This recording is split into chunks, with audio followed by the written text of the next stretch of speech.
누구를 만나서 무엇을 배우는가 하는 것은 우리 인생에 있어서 정말 중요한 일입니다.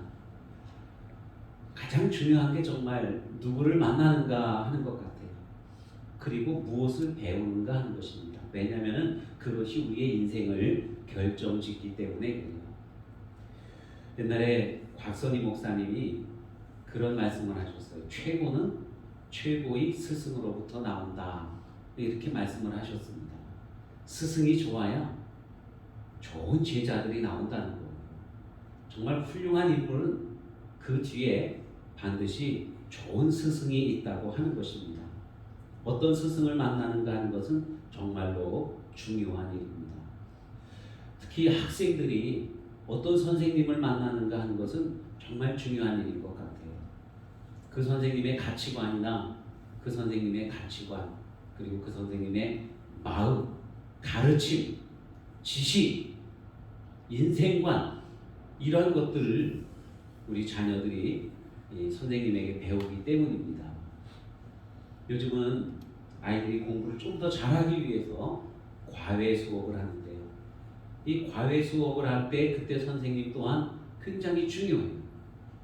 얼만큼 능력이 있는 선생님을 만나느냐에 따라서 그 학생이 성적이 좋아지기도 하고 나빠지기도 합니다. 어느 대학에 가느냐, 그런 것이 결정 지어지기도 한다는 것이지요. 좋은 선생님을 만난다는 것은 그만큼 중요한 일입니다. 2002년도에 우리나라에서 월드컵 축구 경기가 있었습니다. 그때의 우리나라 축구 선수들은요, 그 전만 해도 정말 실력이 별로인 그러한 팀이었습니다. 아시아에서도 질 때가 많고, 또 어디 큰 대회 나가면은 예선에서 늘 탈락하기도 하고 그랬었던 것이죠. 그러다가 네덜란드 사람 감독인 히딩크 감독을 영입을 했습니다. 그가 선수들을 모집을 하고 선수들을 가르치고 선수들을 훈련시켰어요. 그리고는 이제 월드컵 경기에 나갔습니다. 우리나라가 그때 정말 역사상 처음으로 4강에 진출을 했어요. 이변이 일어난 것입니다. 여러분, 똑같은 나라의 똑같은 선수들이 그저 똑같은 공부를 하다가 훌륭한 스승을 만나서 그에게 훈련을 받고 가르침을 받고 그리고 나갔더니 좋은 성적을 거두게 된 것이지요. 히딩크 감독이 영입이 되면서 박지성이라든가 이영표라든가 이을용이라든가 정말로 눈에 띄지도 않고 아무에게도 알려지지 않았던 선수들이 우리나라 대표팀이 되면서 그들이 정말 세계의 인류 선수들이 되어지는 그러한 놀라운 기적 같은 일을 경험하게 되었던 것이지요. 정말로 어떤 선생님을 만나는가, 누구를 만나는가 하는 것은 참 중요한 일입니다. 좋은 스승님을 만나고, 좋은 친구를 만나고, 좋은 배필을 만나고, 그러기를 위해서 우리는 항상 기도해야 될 것입니다. 특별히 우리 자녀들이 어디 가서 사람들을 만날 때 좋은 사람 만나도록 그렇게 기도하시기를 바랍니다. 어느 노인대학에서 퀴즈 대회를 했습니다. 낱말 맞추기 퀴즈예요. 이제 할아버지가 여기 종이에 쓰여진 글씨를 이렇게 딱 보고는 앞에 있는 할머니에게 이렇게 말합니다. 우리 사이를 뭐라고 그러지? 그러니까 할머니가 가만히 있다 생각해 보고는 왼수 그러는 거예요. 부부는 왼수라고 왼수 그러는 거예요. 그러니까 할아버지가 말하기를 아니 그거 말고 우리 사이 말이야, 우리 사이 네 글자로 그랬더니만은 할머니가 하는 말이 평생 왼수 그러는 거예요. 여러분 인생에 있어서 평생 왼수를 만나서 쓰겠습니까? 정말로 좋은 배필, 돕는 배필, 그죠? 나의 생명과도 같은 존재, 그러한 사람을 만나야 되잖아요. 사실 보면은 어느 가정이든지 부부지간에 옥신각신하기도 하고 마음이 안 맞아서 티격태격하기도 합니다. 그러면서 정이 들고 그러면서 서로 돕고 그러면서 서로 사랑하고 가정을 이루고 자녀들을 양육하고 그러면서 건강한 가정을 이루어가게 되는 것이지요. 평생 왼수가 아니라 하나님께서 우리에게 보내주시는 돕는 배필을 만나게 되는 것입니다. 정말로 그런데 좋은 사람들을 만나야 된다는 거예요. 좋은 사람들을.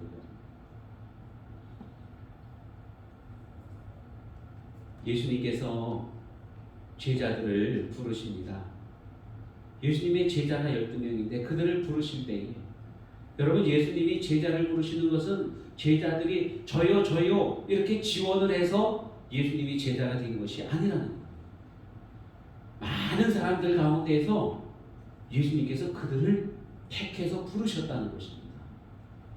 예수님과 제자들과의 만남은요, 예수님 주도적으로 예수님께서 택하셔서 그래서 스승과 제자의 연을 맺게 되어진 것입니다. 예수님께서 그들을 제자로 삼으시고 가르치시고 그리고 사도로 세워주셨습니다. 여러분 예수님께서 제자들을 부르실 때에요, 어떤 사람을 부르셨을까요? 여러분이 만약에 선생님이라면 내가 만약에 뭔가를 누구에게 가르친다고 한다면 어떤 사람을 택해서 가르치겠습니까? 내가 하나를 가르치면은 열을 알아듣는 사람, 소위 말하는 요즘 신동이 있지 않습니까? 신동, 아주 뛰어난 그러한 능력을 가진 아이들이 있잖아요. 텔레비전에 보니까 요즘 트로트의 신동들이 얼마나 많은지 몰라요. 그죠? 어제도 보니까 어떤 아이 하나가 3등을 했더라고요. 또 이제 이번 주인가요? 다음 주인가요? 보면은 그 꼬맹이 또 하나가 1등을 할지 2등을 할지 거기에 또 있는 거예요. 이런 아이들을 일컬어서 신동이라고 합니다. 트로트 신동, 국악 신동, 피겨 스케이팅 신동, 여러 가지 바둑의 신동도 있고 그런 아주 뛰어난 아이들이 있어요. 하나를 가르치면은 열을 알아듣고 그만큼 빨리빨리 성장하는 그러한 아이들이 있습니다.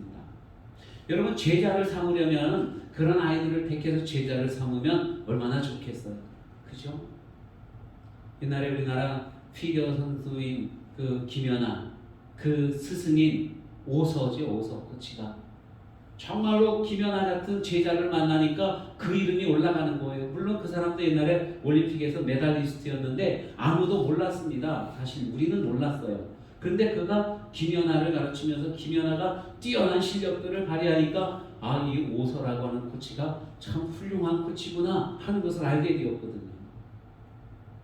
이렇게 뛰어난 사람들을 택해서 제자로 삼아야 되는데 그러기 위해서 테스트하자. 시험을 치르지요. 그래가지고 좋은 성적을 난 사람들을 제자로 삼습니다. 그것이 보통 상식적인 일이에요. 그러한 사람들이 내가 정말 좋은 선생님의 좋은 제자가 되지, 그래서 머리 싸매고 공부를 해서 좋은 성적을 내고 그래서 그 스승님의 제자가 되어지곤 하는 것입니다. 그런데 우리 예수님은요, 그런 테스트를 하신 것이 아니에요. 그냥 예수님께서 한 사람 한 사람 택하셔서 당신의 제자로 삼아 주셨다고 하는 것입니다. 예수님의 제자들은요, 그냥 평범한 사람들이었어요. 그들이 무슨 신앙에 있어서 신동이 아니고 기적을 일으키는데 신동이 아니고 그냥 평범한 사람들이었다는 거예요. 어쩌면 평범보다도 그 이하의 사람들을 택해서 우리 예수님은 제자로 삼으시고 그들에게 세계의 역사를 바꾸는 위대한 하나님의 일꾼이 되도록 하셨다고 하는 것입니다. 이 제자들이 그냥 평범한 사람이지만 우리 주님께 부름을 받고 주님의 제자가 되었을 때에 큰 능력을 발휘하는 위대한 사람들이 된 거예요. 여러분 도화지가 한 장이 있습니다. 이 도화지가 그냥 어린아이의 손에 붙들려지면은 여기에 막 낙서를 하기도 하고 꾹깃꾹깃하기도 뭔가를 적는다고 했는데 모양은 안 나와요. 그래서 이거 그냥 이렇게 꾹깃꾹깃해서 쓰레기통에 버려지는 쓰레기가 되고 맙니다. 그런데 이 도화지가 유명한 화가의 손에 들려지면 어때요? 피카소의 손에 들려지면은 피카소가 펜을 가지고 그냥 이렇게 다 그렸는데 이게 위대한 작품이 되는 거예요. 몇억, 몇십억, 몇백억짜리 작품이 되는 것입니다. 이 도화지가 누구의 손에 들려지느냐에 따라서 휴지통으로 가느냐 아니면은 몇백억짜리가 돼서 박물관에 걸려지고 많은 사람들이 흠모하는 그런 예술품이 되느냐, 그 결정되어진다는 것이죠. 여러분, 우리가 누구의 손에 붙들려지는가 하는 것 정말로 중요합니다. 하나님께서 저와 여러분을 부르시고 하나님께서 우리를 가르치시고 훈련시키시고 그리고 주님의 일꾼으로 삼으시는 줄로 믿으시기를 바랍니다. 예수님께서 제자들을 부르시고 가르치시고 훈련시키셨어요. 그리고 사도로 삼으셨습니다. 하나님의 일꾼이 되게 하셨고 그들로 하여금 세계의 역사를 바꾸는 위대한 역사를 이루어 가셨다고 하는 것입니다.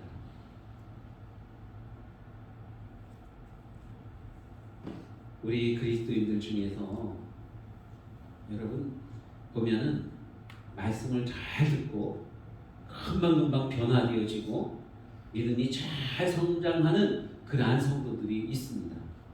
많은 건 아니고 아주 간혹 있어요. 그런데 대체적으로 보면은요, 수십 년 동안 신앙생활을 하는데도 별로 그렇게 성장하지 않아요. 언제나 어린아이와 같은 신앙을 가진 사람들이 많이 있습니다. 마치 예수님께서 택하신 제자들과도 같아요. 그렇다고 해서 낙심할 필요가 없습니다. 내가 신동이 아니라고 해서, 내가 뛰어난 사람이 아니라고 해서 낙심할 필요가 없다는 거예요. 왜냐하면은 뛰어난 스승님, 훌륭한 스승님, 우리 예수님께서 우리의 스승이 되어 주시기 때문입니다. 주님의 손에 붙들리면은 우리들도 사도들과 같이 위대한 일을 감당하게 된다고 하는 것입니다. 여러분, 예수님께서 부르신 제자들 어떤 사람들이 있을까요? 오늘 본문 말씀에 보면 12사도를 부르셨는데 12사도의 이름은 이러하니 베드로라 하는 시몬을 비롯하여 그의 형제 안드레와 세베대의 아들 야고보와 그의 형제 요한, 빌립과 바돌로메, 도마와 세리마테, 알페오의 아들 야고보와 다데오, 가나안인 시몬 및 가룟 유다, 이렇게 12명을 예수님께서 부르신 거예요. 여러분, 이 사람들은 어떤 사람들일까요? 뛰어난 사람, 100대 1의 시험을 치르고 그 경쟁을 뚫고 온 사람, 그러한 사람이 아니라고 하는 것입니다. 이 사람들은요, 그냥 이스라엘에 있어서 너무나도 평범하고 그냥 보통 사람, 어쩌면 보통보다도 사람들에게 인정을 받지 못하는 그러한 사람들도 많이 있다고 하는 거예요. 베드로는 어떤 사람이었을까요? 베드로는 고기잡이하는 어부였습니다. 그는 갈릴리 바다에서 고기잡이를 했어요. 고기를 잘 잡는 사람이라고 여겨지기는 했는데 우리 주님을 만났을 때는요, 그가 고기를 한 마리도 잡지 못했을 때예요. 뛰어난 어부가 아닌지도 모릅니다. 뿐만 아니라 그는요, 성질이 급한 사람이기도 하고 그는 믿음이 없는 사람이기도 했어요. 그는 충동적인 그러한 사람이기도 했습니다. 그가 주님을 따라다니면서 조금 성장을 했어요. 예수님께서 너희는 나를 누구라고 하느냐 하고 이렇게 물어보실 때에 베드로가 대답하기를 주는 그리스도시요 살아계신 하나님의 아들이십니다 하고 대답을 합니다. 예수님께서 그 너무 기특하게 여기셨어요. 아니 베드로야, 내가 어떻게 그것을 다 아냐? 너무 놀라워하시는 거예요. 진즉에 알았어야 되고 이제야 그렇게 대답을 하는데 주님께서 놀라워하시면서 다연아 시몬아, 내가 복이 있다. 그것을 내가 알게 하기는, 내게 알게 하기는 혈육이 아니고 하늘에 계신 내 아버지시니 하나님께서 베드로로 하여금 그것을 깨닫게 해주셨다고 말씀하고 있는 거예요. 그러면서 그에게 베드로라고 하는 이름을 붙여주신 것입니다. 그런데요, 조금 지나서 베드로가 예수님의 뜻을 이해를 못합니다. 예수님께서 내가 예루살렘에 가서 십자가를 지고 죽을 거야. 그리고는 사흘 만에 부활할 거야. 여러분, 예수님께서 죽으신다고 고난당하신다고 하는 그 이야기를 들으면서 베드로는 주여 절대로 주님께 그런 일이 일어나서는 아니 됩니다 하고 만류해요. 주님께서 누누이 말씀하셨거든요. 내가 이 세상을 구원하기 위해서 아버지 하나님의 뜻을 이루기 위해서 십자가 달려 죽을 거야. 그리고 부활할 거야. 그 말씀을 어떻게 들었는지 베드로는 절대로 그러한 일이 주님께 일어나서는 아니 됩니다 하고 말고 하는 거예요. 하나님 아버지의 뜻, 예수님의 뜻 전혀 모르고 그냥 자기 인간적인 생각으로 우리 주님이 고난을 당한다니 그건 절대로 일어날 수 없는 일이야 하면서 그렇게 만류했어요.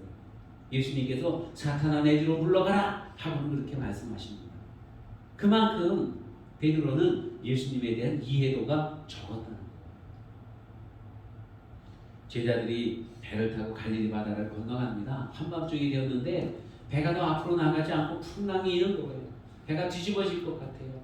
다 두려워하고 있는데 저쪽에서 예수님께서 걸어오십니다. 제자들이 깜짝 놀랐어요. 우리 주님께서 물 위로 걸어오시네. 베드로가 말합니다. 정말 주님이시거든요. 날더라도 나도 물 위를 걷게 해주세요. 말씀을 드렸어요. 예수님께서 베드로야 물 위를 걸어서 내게로 오너라 말씀하십니다. 베드로가 배에서 내려서 물 위를 걸어가요. 예수님을 향해 걸어갑니다. 그때 믿음이 있었어요. 그런데 옆에서 파도가 철렁하고 이니까 갑자기 베드로에게 두려움이 몰려오는 거예요. 어이구 빠져 죽겠네. 믿음이 떨어지는 거예요. 많은 기적을 경험하고 지금 기적을 경험하고 있으면서도 베드로는 믿음이 부족해서 두려움에 떨고 있는 것입니다.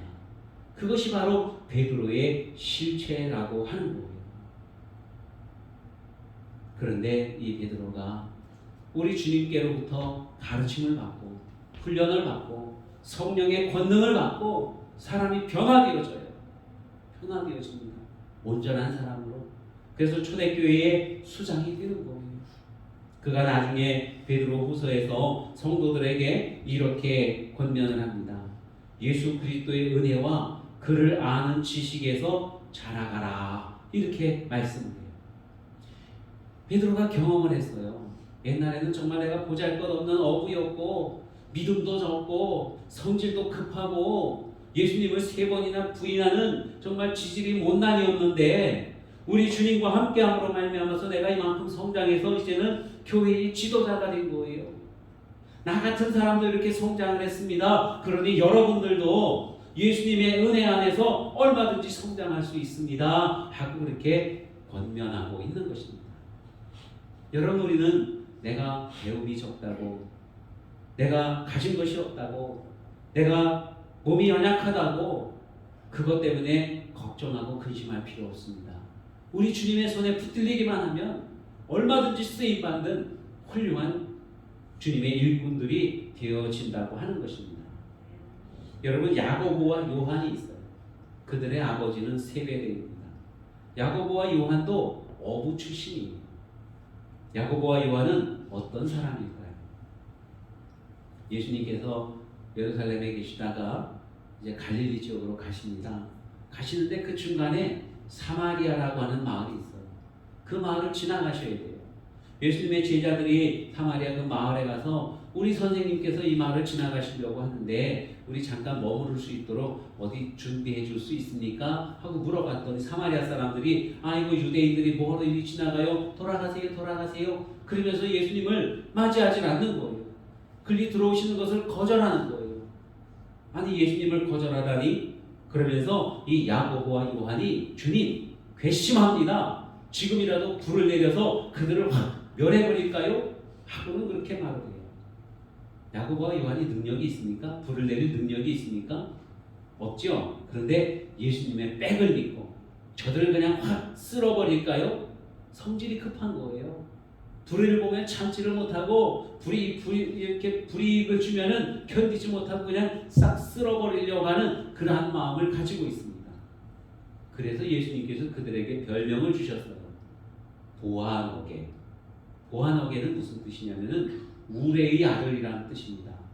하늘에서 천둥번개가 막 치지 않습니까? 아주 노여워하지 않습니까? 그 노여움의 아들이라는 거예요. 노여움의 아들. 누가? 야고보와 요한. 그런데 이들이 그것뿐만이 아니라 욕심도 사나웠어요. 어떻게 욕심이 사나웠냐면은 예수님을 보니까 예수님이 기적을 행하셔요. 죽은 사람도 살리셔요. 오병이어의 기적을 해가지고 많은 사람들에게 먹여주시고 인기를 아주 크게 끌고 계시는 거예요. 야, 이분이 분명히 이스라엘의 왕이 되실 거예요. 로마 군대를 다 물리치고 이스라엘을 독립시키시고 회복시키시고 그리고 왕이 될 거예요. 그러면 예수님을 따라다니는 우리도 한 자리 해야지. 한 자리 해야지. 장관이나 아니면 총리나 뭔가 한 자리 해야지. 그래서 어머니를 동원해가지고 예수님에게 가서 말씀드리는 거예요. 주님 나라가 임하면요, 우리 두 사람을 하나는 예수님의 오른편에, 하나는 예수님의 왼편에 앉게 해주세요. 좌정승 우정승 삼아달라는 거예요. 그러면 나머지 10명의 제자들은 뭡니까? 그냥 10명의 제자들은 그 밑에, 예? 밑에 장관 자리 하나씩 뭐 그렇게 생각할까요? 그 이야기를 듣고는 제자들이 막 분을 냅니다. 아니 지네가 뭐라고 지네가 더 좋은 자리를 차지해 하면서 이렇게 서로 다투는 거예요. 그 다툼의 근원, 욕심의 근원, 그게 바로 야고보와 요한에게 있었던 거예요. 그런데 그들이 예수님을 따라다니면서 예수님께 가르침을 받고 예수님께 훈련을 받습니다. 인자가 온 것은 섬김을 받으려고 하는 것이 아니라 섬기려고 왔다고 말씀하고 계셔요. 그 말씀을 듣습니다. 그래서 사람들이 변화되어지는 거예요. 여러분 어떻게 변화되어질까요? 야고보는 요한의 형인데 가장 먼저 순교당한 제자예요. 스데반 집사가 순교하고 바로 이어서 야고보 사도가 순교당합니다. 제일 먼저 순교를 해요. 믿음을 지키다가 주의 복음을 증거하다가 가장 먼저 목숨을 내어 던진 사람이 바로 야고보라고 하는 사람이에요. 욕심 많고 썩질 사납던 그 사람이 주님을 위해서 자기의 목숨을 버립니다. 그 동생 요한은 어때요? 요한의 별명이 사랑의 사도예요.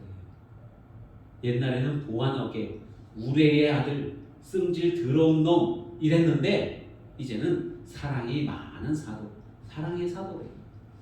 그래서 요한이 늘 그의 복음서나 아니면 서신서에서 하나님은 사랑이십니다. 하나님이 세상을 이처럼 사랑하사 하나님이 우리를 사랑하는 것처럼 우리들도 사랑하는 것이 마땅합니다 하고 그렇게 말하는 게 바로 요한인 거예요. 그 사랑을 실천하면서 제자들 중에 가장 오래 살면서 예수님의 어머니 마리아를 돌봐드리고 그리고 요한계시록을 기록을 하고 요한복음을 기록을 하고 그럽니다. 성질 사납고 욕심 많던 그들이 온전하게 변화되어져서 주님께 크게 쓰임받는 그러한 일꾼이 되어진 거예요. 여러분 우리 가운데도 그런 사람 있지 않습니까? 어디서든지 욕심 많이 내고 어디서든지 그냥 뭐 좀 잘못된 거 보면은 참지 못해서 울거락불거락하고 소리 지르고 삿대질하고 주먹질하려고 하고 그런 사람 있지 않아요? 그러나 우리 주님과 정말로 동행하면 주님께 배우면 그 사람도 정말로 사랑이 많은 사람이 되어진다고 하는 것입니다. 예수님의 제자 중에 나다나엘이라고 있어요. 그가 있을 때에 예수님 제자 빌립이 와서 야 우리 선생님 만나봐. 이분이 정말로 우리가 기다리던 메시아야. 이렇게 전도를 했어요. 그랬더니만 이 나다나엘 즉 바돌로메라고 하는 이 사람이 에이 나사렛에서 뭐 선한 게 나겠어? 하고 그렇게 말합니다. 이 사람은요 지역적인 어떤 편견을 가지고 있는 사람이었어요. 어느 지역에서는 인물이 도대체 날 수가 없어. 그러나 그 동네 사람들은 성질이 더럽기 때문에 크게 쓸 사람들이 없는 거야. 어떤 자기 주관, 자기 고집에 딱 사로잡혀 있는 그 사람이었어요. 그런데 그가 예수님을 만나고 이 사람이야말로 참 이스라엘 사람이로구나. 예수님께서 그를 인정해 주십니다. 주님을 만나고 변화되어지는 거예요. 여러분. 그런가 하면은 도마라고 하는 사람이 있죠. 이 사람은 어떤 사람이에요? 도마는 어떤 사람이에요? 의심 많은 사람. 믿음이 적고 의심이 많아요. 주님이 말씀하시면은 아멘, 할렐루야 믿어야 되는데 에이 정말 그럴까? 의심부터 하는 거예요. 예수님께서 부활하셨습니다. 제자들 앞에 나타나셨어요. 근데 그 자리에 도마가 없었어요.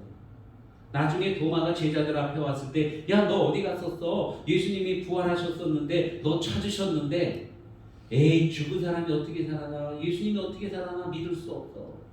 정말이라니까.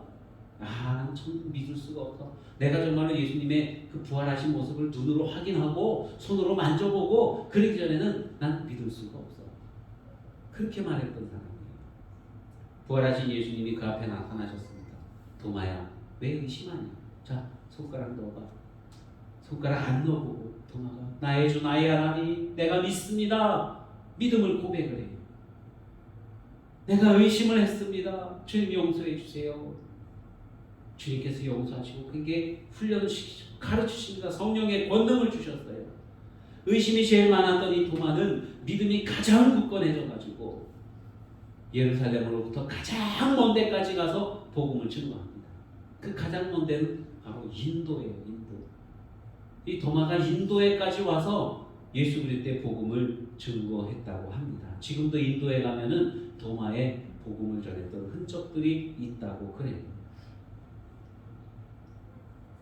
그 다음에 또 누가 있어요? 성경 말씀, 오늘 이 본문 말씀을 기록한 마태라고 하는 사람이 있습니다. 마태는 레위라고도 해요. 레위족 사람인데 이름이 마태예요. 그에게는 따라다니는 수식어가 하나 있습니다. 뭐냐면 세리예요. 세리. 여러분, 예수님 당시 세리는 세금을 거두는 그냥 단순한 공무원이 아니라 매국노였어요. 로마의 앞잡이였어요. 우리나라로 말하면은 친일파였어요. 친일파. 그래서 자기 백성들에게 세금을 뜯어서 자기 주머니에 넣고 일부는 로마에 갖다 바치는 사람. 그래서 자기 동족들에게 늘 미움을 받는 그러한 사람이었습니다. 그런가 하면은 예수님의 제자 중에는 시몬이라고 하는 사람이 있어요. 베드로도 시몬이지만 가나안 사람 시몬이 있는데 이 사람은 열심당원이었어요. 여러분, 열심당원은 우리나라로 말하면은 독립군을 말해요. 독립투사. 로마에 맞서가지고 칼을 휘두르고 몽둥이를 휘두르면서 싸우는 사람, 이스라엘 독립하려고 애쓰는 그 사람이 바로 시몬이었어요. 예수님의 12 제자 중에 친일파가 한 명 있고 독립군이 한 명 있는 거예요. 그 작은 무리들 가운데서 친일파와 독립군이 연합할 수 있겠습니까? 어때요? 우리나라도 지금 보면은 뭐 껐떡하면은 무슨 친일파니 어쩌니 저쩌니 말 많이 하고 그러지 않습니까? 그죠? 그러면서 늘 그것 때문에 싸워요.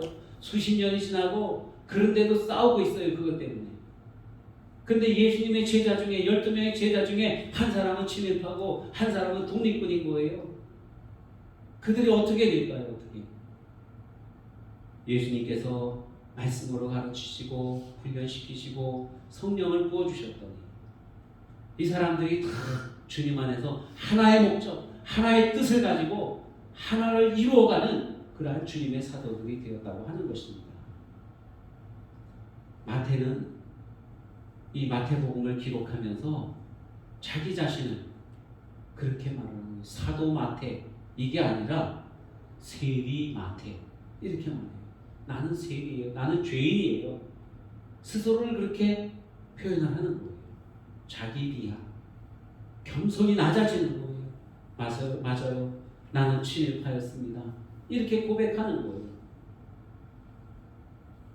그러면서 시몬이나 다른 제자들과 힘을 합쳐서 그리스도의 복음을 증거하고 죽어가는 영혼들을 구원하는 그러한 사도의 일을 감당하고 있는 것입니다. 여러분, 오늘날 우리 가운데에 정말로 많은 사람들이 있어요. 가치관이 다르고 출신제가 다르고 배움의 정도가 다르고 가지고 있는 재산의 정도가 다릅니다. 연령대가 다르고 건강의 척도도 달라요. 다 다르지만은 우리 주님 예수님을 우리 한 분 스승님으로 모실 때에 주님 안에서 우리는 하나가 되어지고 주님께 온전하게 쓰임받는 그러한 일꾼이 되어지는 줄로 믿으시기를 바랍니다.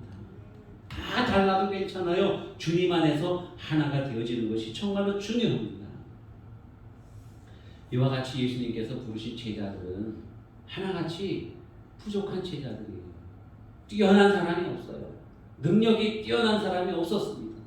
그런데 주님께서 부르시고 택해서 불러주시고 그들에게 가르쳐주시고 섬겨주시고 훈련을 시키시고 성령과 권능을 내려주시고 그러므로 말미암아서 세상을 변화시키는 위대한 사도들이 될 수 있었던 것입니다. 사랑하는 성도 여러분, 우리 주님께서 저와 여러분을 불러주셨어요. 우리가 주님을 택한 것 같지만 그게 아니에요. 주님께서 우리를 택하셨습니다. 주님의 백성 삼아주시고 주님의 제자로 삼아주셨어요. 예수님께서 친히 우리의 스승이 되어주십니다. 내가 제자들처럼 많이 부족해도, 모자란 분들이 많이 있고 부분이 많이 있고 어긋난 부분이 많이 있다 할지라도 정말로 우리 주님의 손에 붙들리게 되면 여러분, 우리는 위대한 일을 감당할 수가 있어요. 아무리 나이가 많아도, 아무리 어려도, 아무리 못 배웠어도, 몸이 연약해도 주님의 손에 붙들리기만 하면 우리는 위대한 일을 감당할 수 있다고 하는 것입니다. 우리는 비록 부족하지만 우리의 스승 되신 예수님은 최고의 스승님이시고 탁월한 스승님이신 줄로 믿으시기를 바랍니다. 기도합니다.